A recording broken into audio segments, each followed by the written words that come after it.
The interpretation of narratives is to some extent subjective, because everyone can experience art differently. At the same time, using literary analysis, we can still explain the most reasonable meanings that the artist meant to convey or that the audience is likely to understand. To understand themes of any work of art, however, spoilers are involved. Heavy spoilers. So consider this your spoiler warning. Final Fantasy VII Rebirth is the middle entry in the trilogy reimagining and retelling the original 1997 classic JRPG by Square Enix. Though the plot covered in the game is only part of a larger whole, Rebirth feels more like a standalone story, offering up themes and storylines that are both more complicated and yet stronger than the original. Many who are critical of the multiverse multiple timelines elements have suggested that in some ways this makes the themes of Rebirth more muddled than the original, which is true to some extent. Despite this, Rebirth clearly has its own themes, not really just rehashing those from Remake, but instead taking the focus of the story in new directions. Rebirth develops themes related to both the emotional experiences of the characters as well as the broader conflicts Avalanche faces for the world. In this video, we will seek out the first group of these ideas and answer the question, how are Avalanche's emotions reborn in Final Fantasy VII?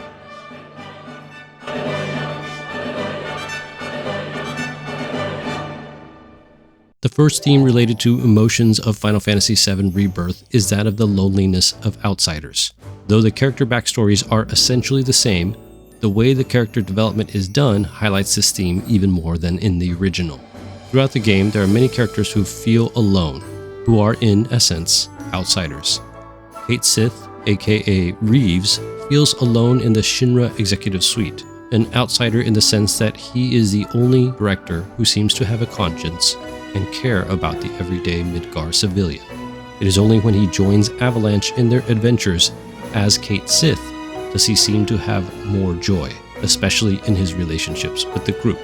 Barrett is also in many ways alone, rejected by his hometown of Corel due to his pivotal role in bringing the Shinra Mako reactor and its subsequent disaster to Corel.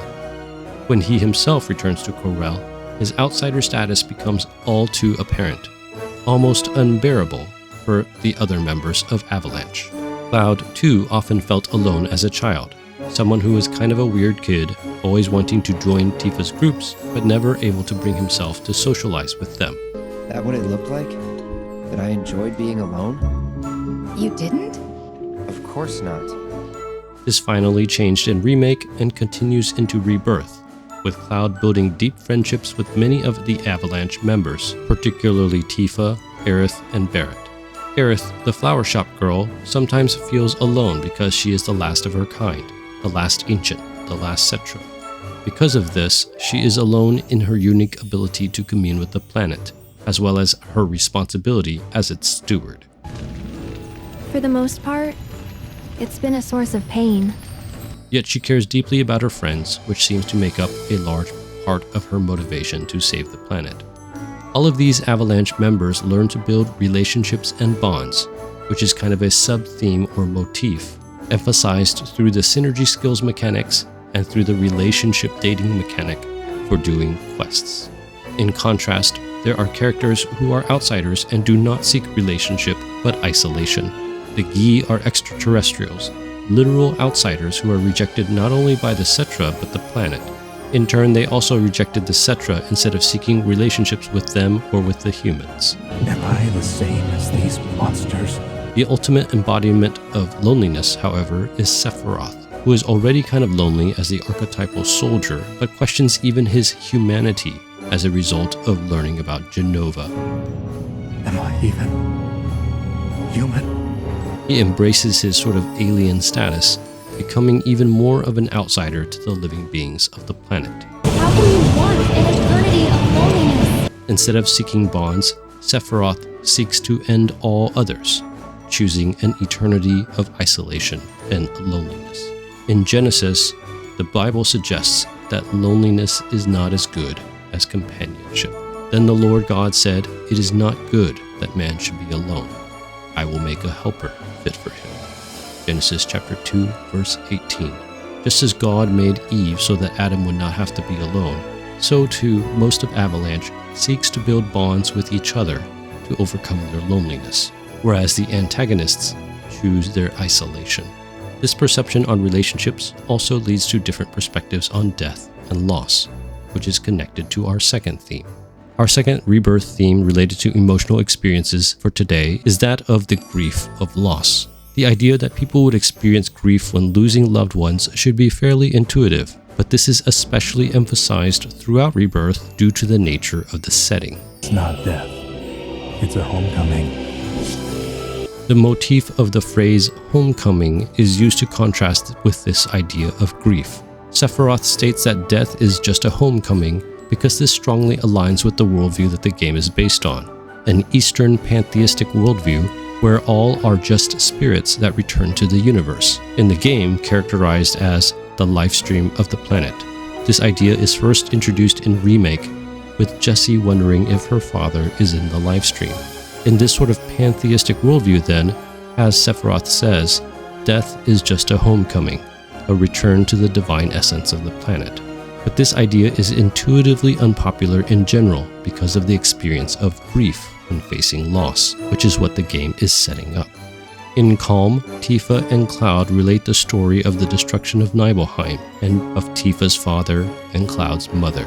In Corel and at the Gold Saucer, Barrett chases after his long-lost friend that he thought was dead, only to lose him again when Dyne goes on a killing spree and he is forced to kill him.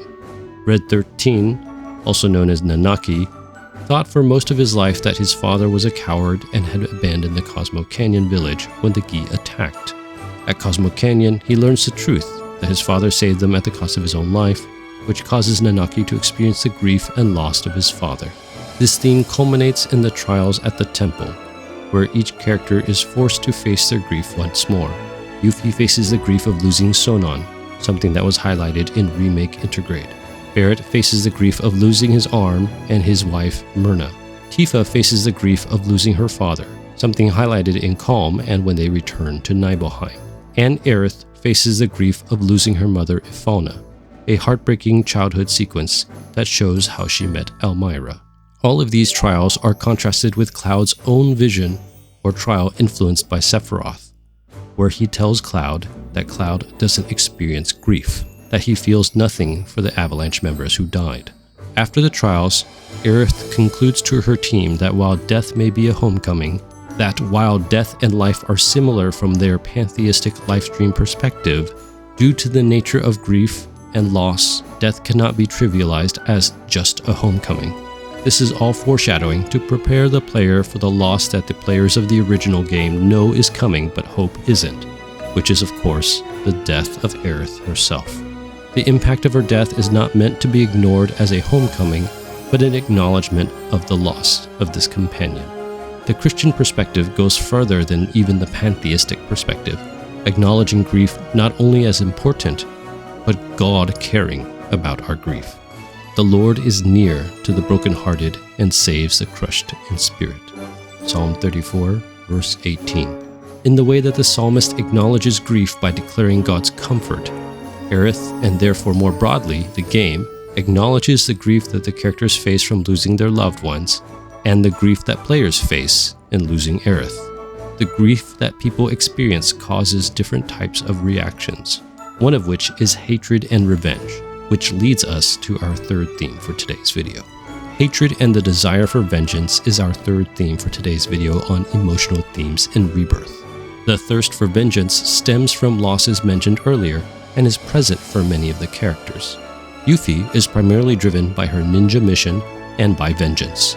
She wants revenge on Shinra and its executives for their treatment of Wutai in general and for the loss of Sonon in particular, and she is willing to do almost anything to get it, including an attempted assassination of Rufus Shinra. Barrett and Dyne both want vengeance on Shinra for what was done to Corel and to their families. Barrett starts Avalanche, along with its terrorist activities for his arm and for Myrna. At the Gold Saucer, Dyne does something similar and terrorizes the Gold Saucer for his arm and Marlene. Tifa is driven by anger and vengeance towards Shinra, with a desire to destroy Shinra for what they did to her father. I took it all and turned it into anger. Anger that led me to Avalanche. Even Billy, the chocobo rancher, wants revenge on Sam, who he thinks destroyed his family's chocobo ranch. The motivations of some of the antagonists, the Gi and Sephiroth, are also in part revenge-inspired. The Gi were initially fueled by hatred and spite towards the Cetra in particular, and the planet at large. While their motivation is perhaps more complicated than just that, the emotions of hatred, spite, and vengeance are all still part of their unrest and undeath. Their hatred and vengeance is most symbolized in the black materia, the meteor, the destruction of the planet enacted by alien beings using an extraterrestrial mechanism. Sephiroth, too, was initially fueled by hatred and vengeance, destroying Nibelheim because he believed that humanity had taken the planet from his ancestors, the Cetra. Even after he realizes he is not an ancient, Sephiroth still aims to destroy and rule over the planet for Jenova. This culminates in the greatest example of desire for vengeance, Cloud, whose anger and desire for revenge against Sephiroth mirrors Sephiroth's own vengeance. Fill your hollow heart with rage. Let it engulf you, consume you, that you may burn your world to the ground, as I did. After experiencing Sephiroth's taunting of how he feels no grief, he claims to all that he is not like Sephiroth, even though the emotions and actions are actually quite similar. In the Bible, God commands people to not hate and to not seek vengeance, but to love. You shall not hate your brother in your heart, but you shall reason frankly with your neighbor, lest you incur sin because of him. You shall not take vengeance or bear a grudge against the sons of your own people, but you shall love your neighbor as yourself. I am the Lord. Leviticus chapter 19, verses 17 and 18. Like how God describes the way that hatred leads to vengeance and sin, many of the members of Avalanche, as well as the antagonists, experience hatred and spite and the desire for revenge. Yet Leviticus states that instead of hate and revenge, there should be love. Similarly, Rebirth wants us to separate the good guys from the bad guys with how they deal with these emotions of hate and vengeance. The good guys using love and forgiveness, which is our last theme for today. Our last theme for today's video on the emotional experiences of Avalanche is that of love and forgiveness as the answer rather than hate and vengeance. Going back through the examples we just looked at in the previous theme, we see that this theme is developed fairly consistently across the examples. You carry that guilt, that weight. Barrett learns from his experience with Dyne, realizing that though Dyne never forgives him, he can't be like that as well, and that perhaps revenge isn't the answer that he thought it was. Maybe it's time for some good old-fashioned introspection. The problem is, anger doesn't last. Tifa, too, understands the limits of anger and vengeance, which is why she was against some of the terrorist bombings with Shinra in the first place.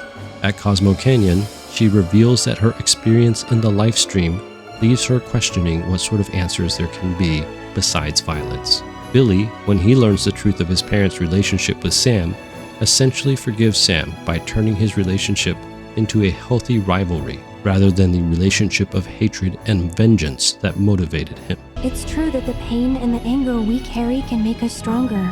The Gi and Sephiroth cannot forgive and continue to choose violence and destruction. But Aerith, as a messianic figure, teaches Avalanche that they should forgive. True strength comes from our ability to forgive, to forge ahead in the hope of making things right. Because of this, they forgive Cait Sith for his betrayal in giving Shinra the Keystone. Aerith personally forgives Sang and the Turks for keeping her and her mother captive. And perhaps most importantly, Aerith tries to prepare Cloud for her death, wanting him to forgive himself for not being successful. Whatever happens, don't blame yourself. In the Bible, Jesus too teaches us that we should forgive. And whenever you stand praying, forgive if you have anything against anyone, so that your Father also who is in heaven may forgive you your trespasses. Mark chapter 11, verse 25. Although not able to give as clear a theological reason as Jesus for why forgiveness is important, Rebirth through Aerith suggests that love and forgiveness though it requires strength, is ultimately better than hatred and vengeance. The narrative of Final Fantasy VII Rebirth, while still following the main plot of the middle third of the original game, has been reframed a lot, especially with concepts related to the conflicts across multiple worlds. While that aspect of the narrative may be more controversial, to me the character development improvements are not. Still alive! No homecoming for us today. The themes related to the character experiences, particularly the emotions, are clearer and stronger than in the original. In this video, part 1, we surveyed some themes related to the emotions that Avalanche and the antagonists experience. Themes like loneliness, loss, hatred and vengeance, and love and forgiveness. In the next video, part 2, we will explore the more complicated themes related to fate and saving the world. That's all I have for you in this video. So thank you, Cloud, for everything. Bless you guys. Thank you so much for watching, I really appreciate it. If this video blessed you in some way, please consider watching some of my other videos, subscribing, sharing the video with your friends, or sharing with me some of your thoughts in the comments below.